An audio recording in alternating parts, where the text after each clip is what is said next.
Hi guys, we're back on a challenge lock today. This is a West Coast Picks challenge lock called Brienne of Tarth, named of course after the famous Game of Thrones character. As you can see from the distinctive marking on the lock and the distinctive shape of the key, this is based on a Schlage Everest. Luckily enough for us, when we turn clockwise, the check pin binds first, so we can get it out the way normally. Just with a little low HD, and then we don't have to worry about it for the rest of the pick. Yeah, that's good, that's done. So we're going to go in today with the Sparrow's Attila and with one of the SS Devs. Starting off with the Attila, we're going to click on number 4, we're going to click on number 5 as well, coming back to the front of the lock. Got some play on number 2, a little bit of counter rotation, movement on the core. Number 1 same as. 2, 3, 4, 5 is binding again. Goes a little click, 6 is binding now. Nice movement on the core this time round. 3, 4, 5. Number 1, number 2 maybe now.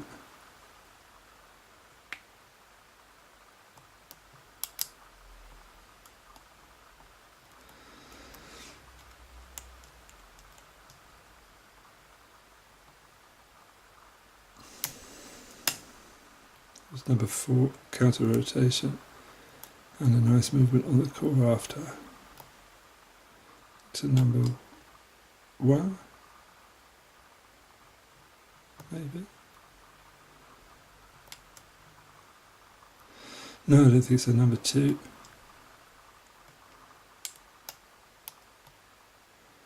I don't think so either.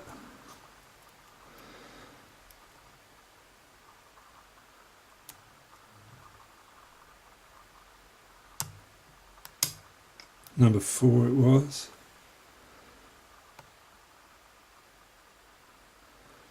Number 3, gives a little click and a movement. Number 2 I think is going to go as well. A little tiny click on number 1, we're in a very, very deep false set now. I'm thinking maybe we just need a nudge on something to get her open.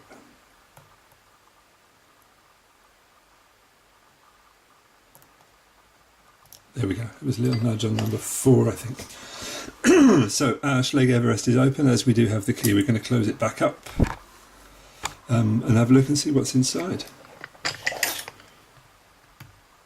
Oh, can put that down somewhere we can still see it. No, maybe not. Whatever.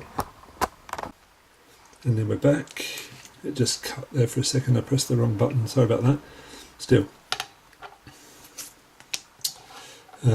Let's get this little baby open then. We're zoomed out as much as we can be.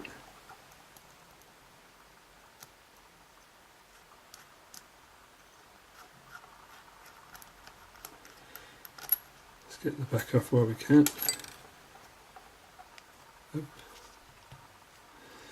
Okay, we're going to shim it because it being a West Coast Picks, we've probably got T-pins and stuff inside.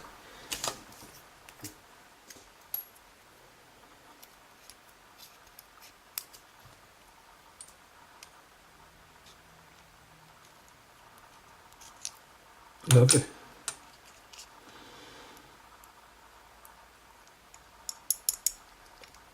You can see all of the pins need picking. Key of course goes in smoothly. Oh, hang on. The check pin and spring come out the back. Let's go for the pins.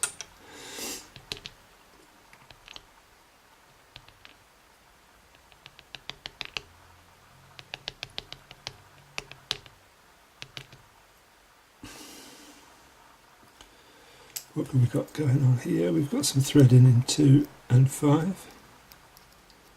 All of the others seem perfectly normal.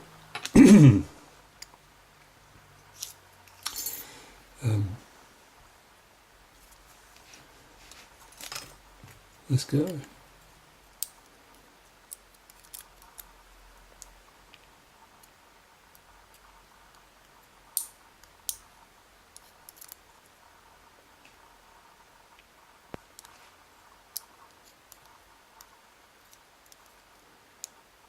That was the one that needed a little nudge at the end, I think, number 3.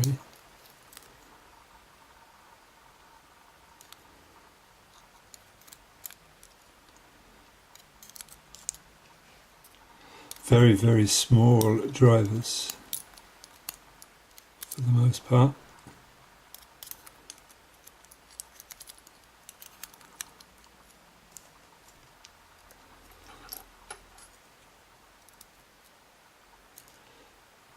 Alrighty.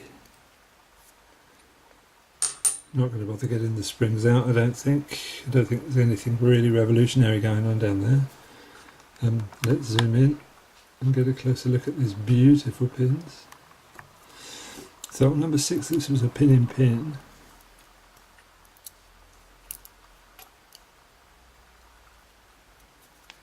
Typical world class from West Coast Picks.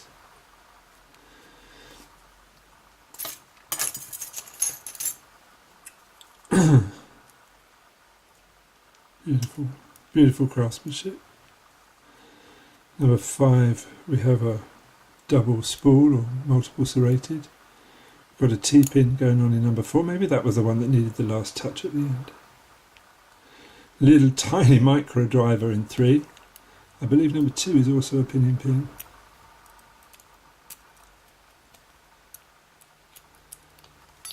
Let's have a look. Yeah.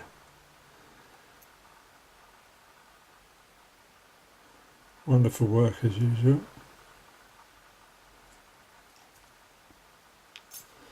And number 1, beautifully cut, kind of double spool serrated. All of our key pins are very ornate as well.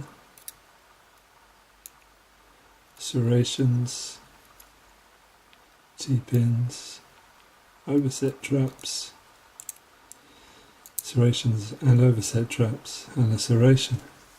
Wonderful piece of work from Mr. West Coast Picks. Thoroughly enjoyed that. I must admit I do love picking his challenge locks. I'd like to get my hands on a few more if you've got any floating around, anybody. Thanks for watching, guys, and speak soon.